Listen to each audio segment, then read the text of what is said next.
할렐루야. 아멘. 아름답고 복된 교회 성도 여러분, 오늘 수요일입니다. 다 같이 주님 가르쳐 주신 땅에서 수요 기도회 시작하도록 하겠습니다. 하늘에 계신 우리 아버지, 아버지의 이름을 거룩하게 하시며 아버지의 나라가 오게 하시며 아버지의 뜻이 하늘에서와 같이 땅에서도 이루어지게 하소서. 오늘 우리에게 일용할 양식을 주시고 우리가 우리에게 잘못한 사람을 용서하여 준 것 같이 우리의 죄를 용서하여 주시고 우리를 시험에 빠지지 않게 하시고 악에서 구하소서. 나라와 권능과 영광이 영원히 아버지의 것입니다. 아멘. 찬송가 366장입니다. 366장. 어두운 내는 밝히사 진리를 보게 하소서. 366장입니다.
성령님 오셔서 어두운 우리 눈을 밝혀주시고 막혀진 내 귀 여시고 봉해진 내 입 여기사 주님의 은혜를 받고 주님의 은혜를 널리 전하게 달라고 기도해 주시고요.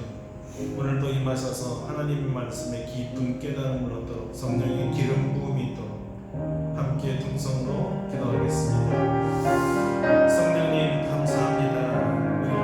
보이게 하시고 예수의 이름으로 간구하게 하시니 감사합니다. 우리를 구속하신 하나님을 찬송케 하시니 감사드립니다. 마음과 뜻과 정성을 다하여 하나님을 예배할 수 있게 하신 것을 감사드립니다. 이제 하나님 하늘문을 여시사 우리에게 말씀하여 주시옵소서. 귀를 열어주시고 영혼을 열어주시옵소서.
하나님 말씀은 신약성경 에베소서 1장 15절로 19절까지 말씀입니다.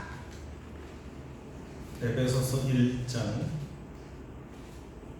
15절로 19절까지만 보겠습니다.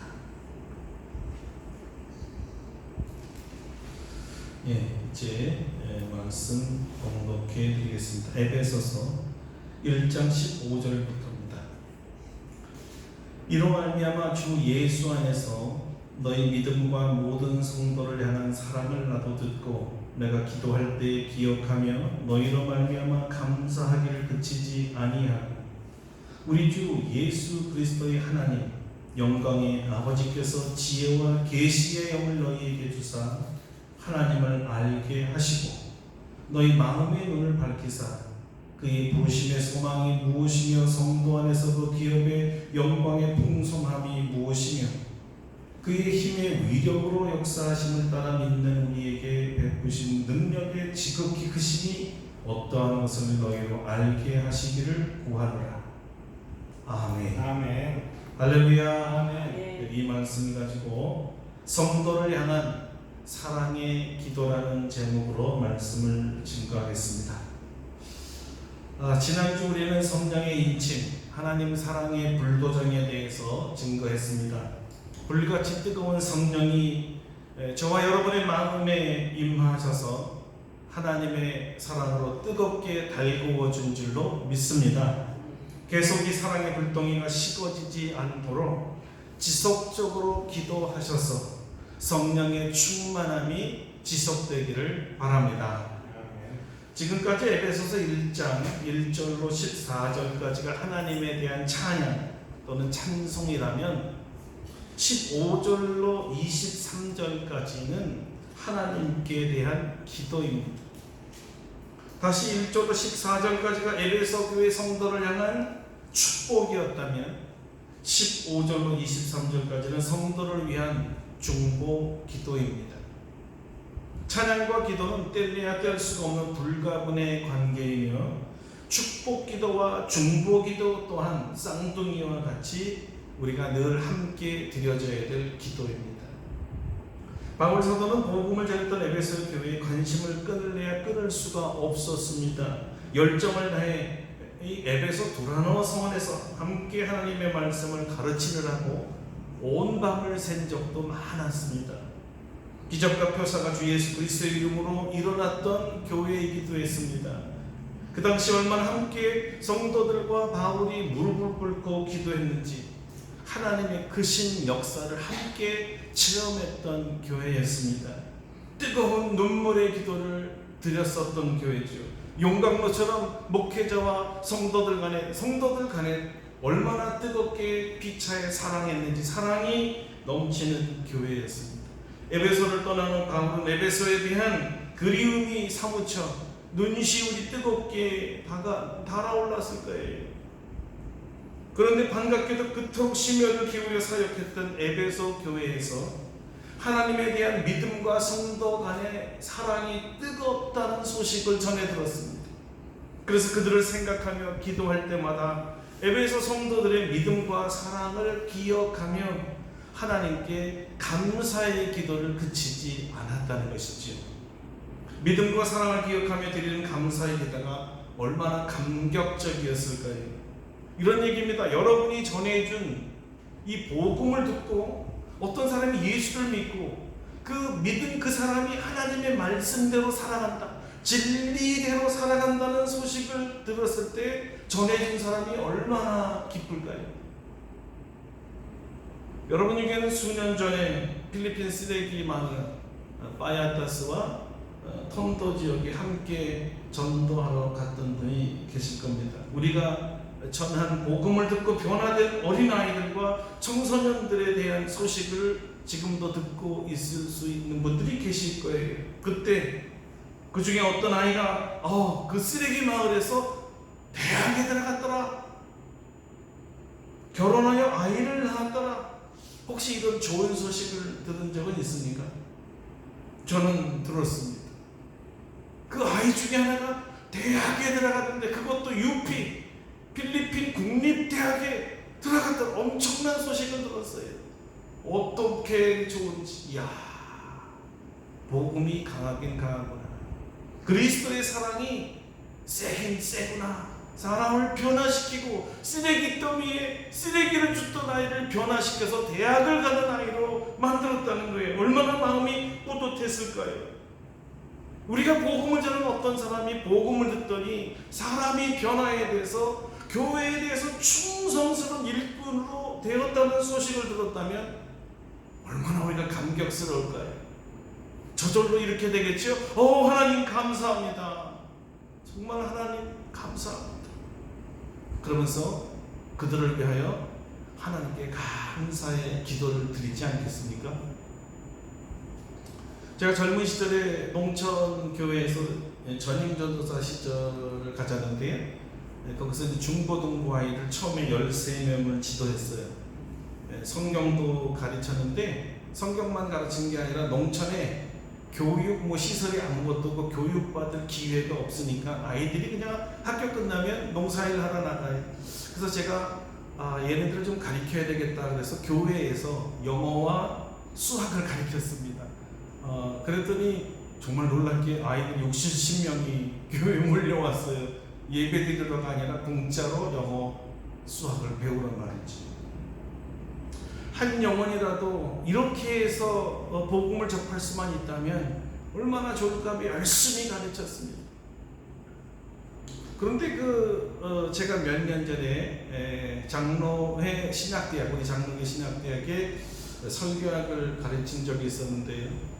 그때 이제 학과를 마치고 나오는데 어떤 진학생 하나가 저를 만나더니 교수님 안녕하세요 이렇게 보통 인사해야 되는데 목사님 안녕하세요 이렇게 인사를 하고 누구신가요? 처음에 잘 못 알아봤습니다.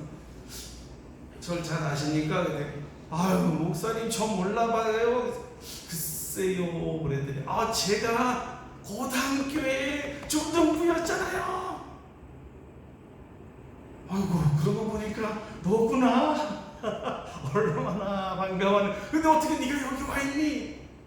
이제 그 친구 간증이 그때 전도사였죠. 전도사님 그때 가르쳐준 하나님 말씀 듣고 은혜를 받아서 신학교에 가겠다는 생각을 했고 드디어 신대원까지 올라오게 되었다는 겁니다. 할렐루야. 아멘. 정말 감개무량했어요. 의젓한 신학생이 되었고 아마 지금쯤은 또 십몇 년이 지났으니까 부목사 아니면 일찍 담임 목사도 맡을 수 있게 되었을 것 같습니다. 복음의 열매죠. 기도의 열매였습니다. 아마 사도 바울이 에베소 교회 소식을 듣고 감격한 이유가 바로 이런 복음의 열매에 대한 소식을 들었기 때문일 것입니다. 하나님의 복음을 듣고 에베소 교인들이 믿음이 성장하여 그리스도인답게 살아가더라 이런 소식을 들었을 때 감개무량한데 이방인으로서 하나님을 모르고 살아가던 사람들이 어떻게 예수를 믿고 이제는 예배드리는 정도가 아니라 복음을 증거하는 사람들까지로 변화가 되었을까? 전 감동이 됐을 겁니다. 바울은 이 감사함을 마음에 품고 기도한 거였어요. 그냥 편지에서 교리를 적어가기에는 그들을 향한 사랑이 너무나 복받쳐 올라갔던 것이죠. 이들을 사랑하는 마음으로 기도하지 않으면 안 될 것 같았습니다. 마음껏 축복하고 싶었고 마음껏 그들을 위하여 간구하고 싶었습니다. 바울 사도가 이토록 이들을 위해 기도한 내용이 무엇이었을까요? 그들이 부귀영화를 누리게 해달라고 했을까요? 아니면 사업이 잘 되게 해달라고 기도했을까요? 건강하게 무병장수하게 해달라고 했을까요? 바울은 이런 물질적인 축복과 삶의 형통함을 위한 기도가 무가치하다든가 할 필요가 없다든가 이렇게 이야기한 것은 아닙니다. 그것도 다 필요하지만 이 짧은 편지 속에서 이 편지를 통해서 간구해야 될 그 기도 제목은 정말 이런 이 기본적인 생활보다도 가장 바울이 빌어주고 싶은 축복, 반대로 말하면 에베소 성도교에 가장 필요한 기도는 무엇이었을까? 그것을 생각하며 간구했을 것입니다. 그것은 다름 아닌 영적 축복이었습니다. 그 영적 축복 중에 최고의 복을 사도 바울은 하나님을 아는 지식이라고 했습니다. 바울의 기도를 가만히 살펴보면 알다라는 단어가 여러 번 나와요. 알게 하시옵소서, 알게 해주시옵소서. 무엇을 알기를 원했을까요? 하나님에 대해서 알아야 된다. 하나님 자신, 하나님을 무엇보다도 잘 알아야 된다는 것입니다. 하나님을 인격적으로 만나서 하나님과 사귐을 갖고 하나님에 대해서 잘 알아야만, 우리 하나님이 어떠신 분인지를 알아야만 신앙이 성장해 갈 수가 있기 때문입니다. 다른 말로 하면 우리 신앙의 성장은 하나님을 얼마만큼 내가 아느냐, 얼마만큼 내가 하나님을 경험하느냐에 달려있는 것입니다. 아멘. 하나님에 대해서 무지하면 신앙, 하나님에 대한 믿음이 자라갈 수가 없는 것이에요. 하나님에 대한 경험을 하지 않고 지식적으로만 배워서는 아무 실제를 체험하지 못했기 때문에 뜬구름 잡는 거예요. 신앙이 자랄 수가 없는 것이지요. 하나님을 아는 만큼 하나님을 더 사랑할 수가 있습니다. 하나님을 아는 것만큼 더 하나님을 의지하게 돼. 하나님은 이런 것까지도 들어주시는 하나님이라는 체험을 해야 더욱더 하나님께 맡기게 되고, 이런 기도도 들어주시는 것을 체험해야 앞으로도 더 깊은 기도를 드릴 수가 있는 거 아니겠습니까? 기도의 응답의 체험을 많이 다양하게 받을수록 기도는 깊어지고 많아질 수밖에 없는 것이죠. 그러므로 우리 신앙의 성숙과 성장은 하나님을 얼마나 만났는가, 얼마나 하나님을 알고 있는가 아는 만큼 달라진다는 겁니다. 근데 여러분 생각해 보세요. 한 번 사람을 만나면 한 번에 그 사람을 다 알 수 있을까요, 없을까요? 우리 부부가 만난 지 오래됐는데 그래도 몰라요. 그런데 어떻게 한 번 사람을 만나고 그 사람에 대해서 다 알아버릴 수가 있겠습니까? 하나님을 한 번 영접했다고 어떻게 하나님을 다 알 수가 있겠어요? 하나님이 어떤 능력을 가졌는지, 하나님이 얼마나 사랑하는지, 하나님은 얼마나 부자신지, 하나님은 얼마나 친절하신지, 하나님은 얼마나 나에 대해서 관심을 갖고 계시는지, 하나님은 내가 하는 사역에 대해서, 직장에 대해서 얼마나 깊이 관련하고 싶어 하시는지, 하나님은 내가 낳은 자녀들을 어떻게 대하기를 원하시는지, 하나님과의 만남을 통해서 이야기해보지 않고는 알 수가 없는 거죠. 내가 어떤 것을 기도하면 응답하시는지 기도해보지 않고는 어떤 기도를 해야 될지 모르는 거죠. 하나님은 정말 아무것도 아닌 것, 이런 것까지도 들어주시네, 이 경험을 해야 아무리 사소한 것도 주님께 맡겨야 돼, 이런 믿음이 나오는 거 아니겠습니까? 하나님은 만나면 만날수록, 알면 알수록 매력 덩어리세요. 너무 좋으신 하나님이세요. 그 매력에 한번 빠지면 평생 헤어나질 못하는 거예요. 하나님을 알아가면서 무엇을 하면 하나님이 기뻐하시고, 무엇을 하면 하나님께서 슬퍼하시고 걱정하시는지를 이제 배우게 되는 거예요. 내가 이렇게 했는데 하나님이 꾸짖은 걸 경험해야 이렇게 하면 안 되는구나 배워나가는 거죠. 어떤 생각을 하면 하나님이 나무라시고, 어떤 생각을 하면 나를 칭찬해 주시는가를 배워나가는 겁니다. 무슨 말을 하면 하나님이 좋아하시고, 무슨 말을 하면 하나님께서 얼굴을 찡그리시는가, 이것을 배워나가는 거예요. 하나님을 만나고 하나님에 대해서 알아야 하나님의 뜻대로 살 수가 있고, 어떻게 하는 것이 하나님을 기쁘시게 할 수 있는가를 알 수 있는 것 아니겠습니까? 그래야 기도도 하나님의 뜻대로 하게 되는 것이고요. 믿음으로 구하면 무엇이든지 얻는다는 법칙도 배우게 됩니다.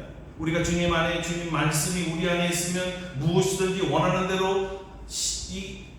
대로 시행하시겠다는 이 의미도 배우게 되는 것이죠. 그래서 바울은 하나님을 먼저 알아야 하고, 그 하나님의 어떠함을 알기를 간절히 기도했던 거예요.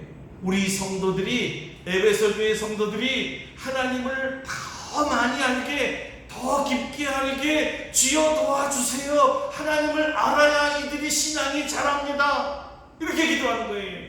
그렇다면 아름답고 복된 교회 담임 목사로서 여러분들을 위해서 무엇을 기도하면 좋을까요?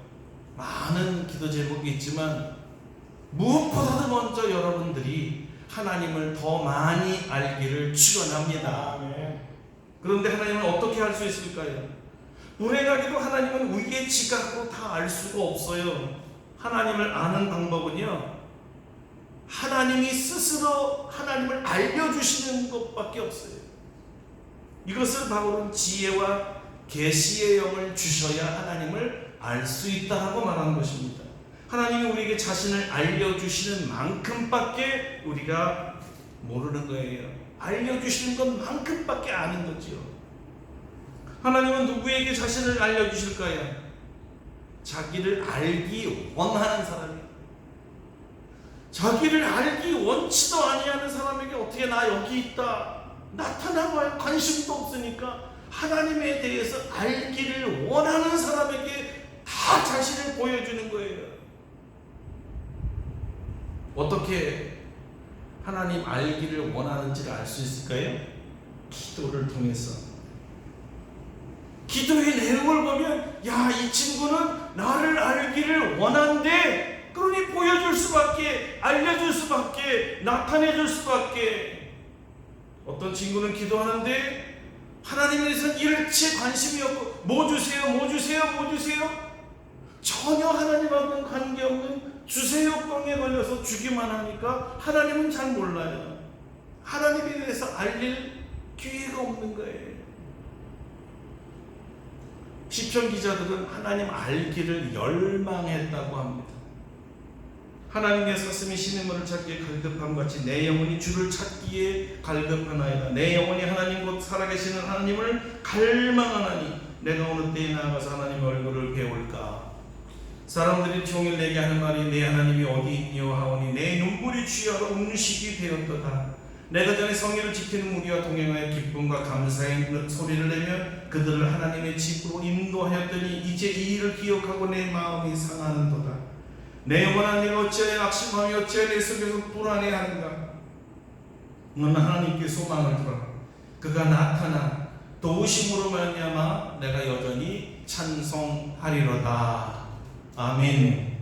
지인은 하나님을 만나지 못하는 그의 상태를 목마른 사슴, 물을 찾아 갈급한 목마른 사슴이라고 비유를 했습니다. 생명을 다하여 물을 찾는 사슴처럼 하나님을 찾는 마음이 생명을 다하는 갈급함이라고 했어요. 또한 살아계신 하나님의 얼굴 뵙기를 눈물을 흘리며 간절히 구했다고 합니다. 여러분, 하나님의 얼굴을 구한 기도는 언제 드렸나요? 하나님 보고 싶어서, 하나님 만나고 싶어요, 하나님 얼굴을 보고 싶어요, 눈물을 흘리면서 애절하게 하나님 만나고 싶다는 기도를 언제 하셨습니까? 하나님 만난 열망이 있습니까? 기도에 대한 응답은 열망이 있는 거 알지만 하나님 자신을 만나고 싶다는 이 기도는, 이 열망은 어떤 건가요? 우리는 시인처럼 하나님 만나기에 갈급해 있습니까? 목마르십니까?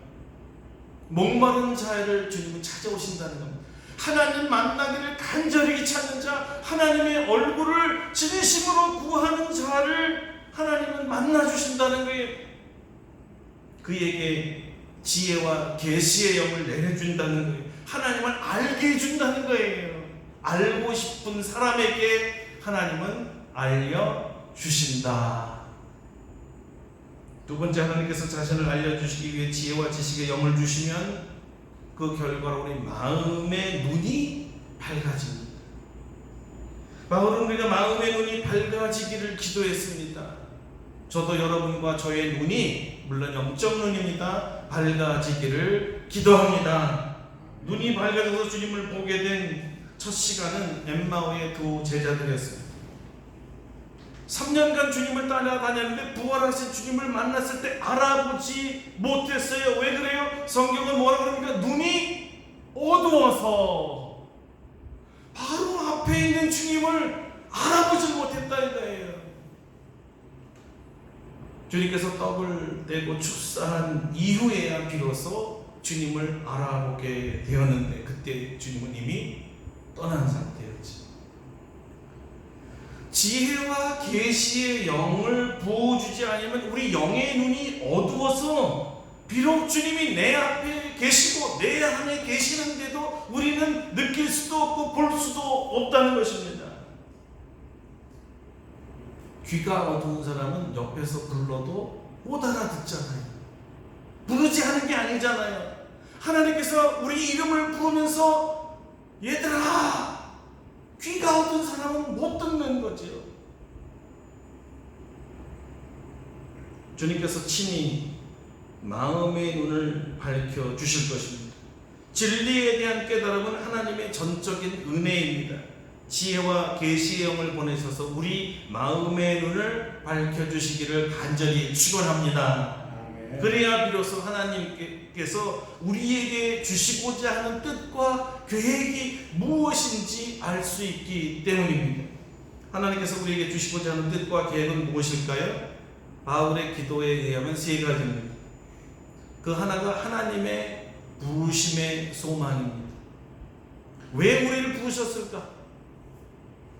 그 목적은 무엇보다도 먼저 하나님의 자녀가 되게 하시기 위함이었습니다. 그리스도 안에서 하늘에 속한 모든 신령한 복을 주려면 먼저 자녀가 되어야 된다는 것입니다. 또한 우리를 그리스도 안에서 거룩한 삶을 살도록 부르셨습니다. 우리를 부르신 이유가 하나님의 거저 주시는 은혜의 영광을 찬송하게 하기 위함이었습니다. 우리를 그리스도의 피로 구속해 주셨습니다. 이제 구속받은 사람답게 하나님을 찬송하는 사람이 되게 하시려는 것입니다. 또한 하나님은 우리를 부르신 이유가 아버지와 아들로서 이제 사귐을 갖자는 것입니다. 아주 가까운 사람, 아주 뜨겁게 사랑하는 부자관계가 되자는 것입니다. 또한 하나님은 이렇게 은혜를 많이 받은 하나님의 자녀라면 착하게 살아라, 세상에 나가서 선한 일을 하라고 우리를 부르신 것이고, 마지막엔 궁극적으로 이 땅에 살다가 우리를 어디로 데려가시기 위해서 부르셨을까요? 천국이죠. 하늘나라, 하나님 나라로 부르시기 위해서였습니다. 이것이 우리를 부르신 하나님의 소망입니다. 또 다른 이유는 성도들이 받는 기업의 영광의 풍성함을 알게 하시기 위함이라고 했습니다. 우리 하나님께서 성도들에게 주시고자 하는 것은 풍성한 기업입니다. 하나님의 풍성함대로 성도들의 삶을 풍성케 하시기 원하십니다. 예수님께서도 그러셨잖아요. 내가 온 것은 양으로 생명을 얻게 하고 더 풍성케 하려 함이라. 예수님께서 우리를 부르신 목적은 풍성하게 사는 것입니다. 어떤 면에서 풍성하기를 원하나요? 하나님과 교제하는 데 있어서 풍성함이었습니다. 사실 여기서 말하는 기업이라는 뜻이 상속이라는 뜻이거든요. 우리가 하나님의 자녀로서 물려받을 유산을 말하는 것인데, 결국 우리의 풍성함은 하늘나라를 소유하는 것만큼이라는 말이 됩니다. 영생을 얻는다는 말하고도 같고요, 영원한 생명을 얻는 풍성함이라고도 말할 수가 있습니다. 하나님 자녀들이 하나님을 아버지로 모시면 하나님의 그 모든 풍성함이 자녀인 나의 것이 되는 것이죠. 바울은 하나님의 자녀들이 받는 기업의 보증을 성령 하나님이라고 말씀하시기도 했습니다. 그렇다면 기업의 영광의 풍성함이란 성령님이 주시는 은혜의 풍성함이라고도 말할 수가 있습니다. 성도 여러분과 저에게 하나님께서 성령을 풍성하게 내려주시고 은혜를 풍성하게 채워주실 줄로 믿습니다. 어느 정도로 풍성하냐? 하나님 자신을 아낌없이 우리에게 주실 만큼 풍성한 것이었습니다. 하나님은 사랑할 때 찔끔 조금이 아니라 아예 아들 자신을 내어줄 정도로 큰 풍성함이죠.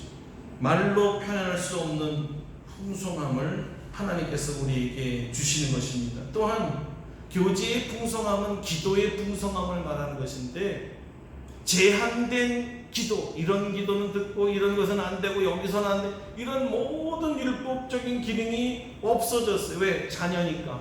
자녀는 마음 놓고 언제든지 부모와 이야기할 수 있는 특권이 있잖아요. 그래서 우리에게 하나님의 자녀가 되게 함으로써 하나님은 우리랑 언제든지 만나실 수 있고 무엇이든지 구할 수 있고 언제든지 주님과 함께 할 수 있는 특권을 주신 것입니다. 풍성하게 여러분이 원하는 시간만큼, 1시간, 2시간 정도가 아니죠. 일주일 동안 나랑 만나길 원하냐? 한 달을 완전히 나에게 희생해서 나하고 시간을 보내기 원하냐? 우리가 원하는 만큼 하나님 우리를 떠나지 않습니다. 바쁘다고 다른 약속 있다고 다음에 하자 미루지 않습니다. 우리가 하나님을 원하기만 하면 원하는 시간만큼 풍성하게 우리를 만나 주시겠다는 것입니다. 할렐루야. 그러니까 하나님이 바쁘셔서 기도 들어주지 아니할까봐 기도하면 1분 만에 끝내지 마십시오. 그렇죠? 하나님 우리가 아무리 오래 기도해도 다 들어주십니다. 자, 셋째, 바울이 성도들이 알기 원하는 기도는 하나님의 능력이었습니다. 우리 하나님이 얼마나 큰 능력을 갖고 계신 분인가를 알아야만 그분의 능력을 의지하여 기도할 수 있을 것 아닙니까? 아브라함은 소돔과 고모라의 5왕을 격퇴시킨 그돌라오멜 왕과 전쟁을 한 적이 있어요.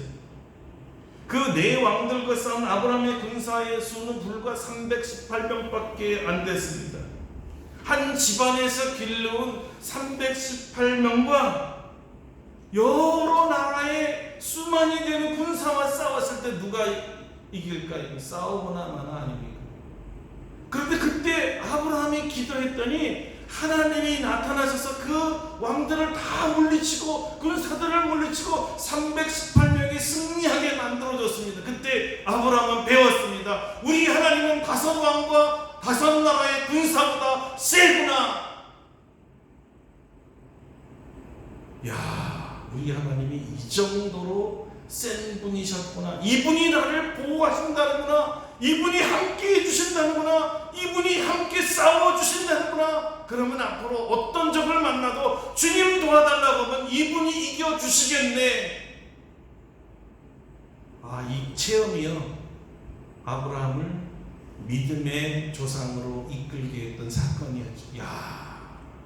우리 하나님은 정말 대단한 사람이에요. 그러므로 아브라함의 일생에서 어떤 걸 배웠냐면, 하나님 이외에 어떤 사람도 나는 두렵지 않다. 얼마나 많은 수가 나를 공격하려 와도 나는 두렵지가 않다. 하나님이 내 편입니다. 하나님이 나를 위해서 싸우신다니까. 그래서 나그네 생활, 아브라함은 더 이상 사람에 대한 두려움이 없어졌다는 거예요. 사랑하는 성도 여러분, 여러분 하나님에 대해서 얼마나 아십니까? 하나님의 능력에 대해서 얼마나 아십니까?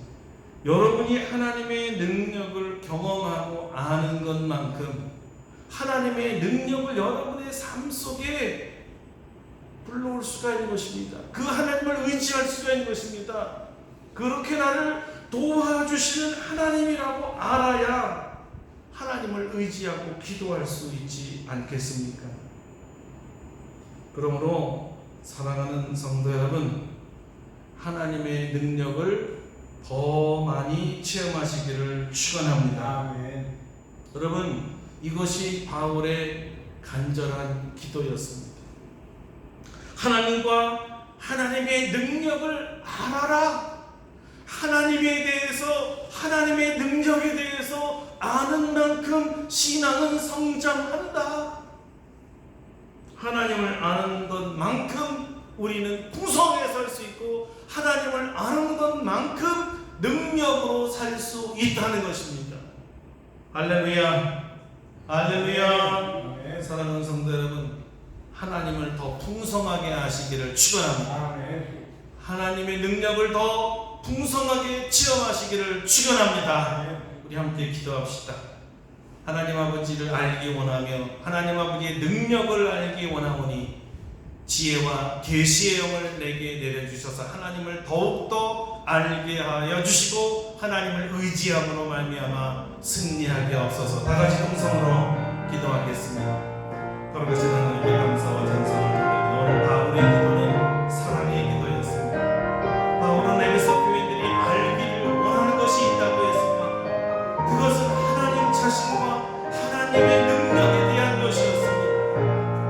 하나님께서 지혜와 지식에 이 계시의 영을 내려주셔서 하나님을 아는 것만큼 하나님을 더 사랑하게 되고 하나님을 더 의지하게 되고 우리의 믿음이 더욱더 강하기 때문이며 하나님의 능력을 경험해야 하나님을 의지하게 되고 더욱더 믿음으로 살게 될 것이며 이 세상을 두려워하지 않냐고 우리 앞에 있는 어떤 문제도 두려워하지 않냐고 하나님이 해결해 주시는 이 믿음으로 승리할 수 있기 때문입니다. 현재 당하는 어떤 문제 국가적으로든 세계적으로든 가정적으로 개인적으로든 하나님이 이 문제를 다스려 주실 것을 믿기 원하오니 알려주시옵소서. 체험하게 하여 주옵소서.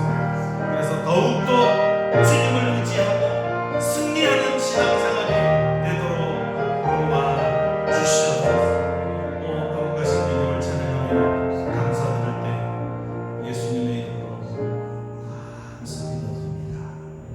아멘. 우리 말씀을 생각하면서 마지막 304장 부르시겠습니다. 304장